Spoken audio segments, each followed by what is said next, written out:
Another day with Eli and Khalil! Lunes na naman nga po at wala nga po kaming pasok kasi magsa-celebrate nga po ng 5th anniversary of DepEd ang Naga City. Siyempre pupunta po dun ang mga teachers. Kaya ang saya na naman nga namin ni Khalil. Kaya po naglaro muna kami ni Khalil dito sa may labas. At ayan, parang magbabaha na dito sa ginawa naming paglalaro ni Khalil ng tubig. Dinala na nga po namin ni Khalil ang mga laglagyan ng tubig. At naubusan na nga po kami ng maiinom. Umiiyak na nga po dyan si Snoopy. At gusto nga pong sumama. Bye, Snoopy. Sanay po kasi siyang isinasama namin noon kahit saan nga po kami magpupunta. Siyempre nga po, idinaan na nga po muna namin sa tubigan itong mga galon. At pupunta na nga po kami sa LCC. Habang nasa biyahe nga po kami ay binibilang ang mga motor na nakikita namin. Alam niyo po ba kung ilan lahat ang nabilang namin?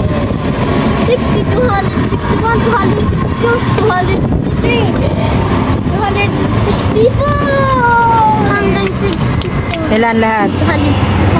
264 nga po kami ng bilang. Andito na nga po kami sa LCC at natakot nga po dyan si Khalil kasi ang aga nga po namin pumunta. At sarado pa nga po ang ibang establishment. Pero bukas na nga po ang grocery. Gusto nga po ni Papa na ngayon na mag-grocery para hindi na nga po makipagsabayan bukas sa maraming tao. At July 1 na nga po.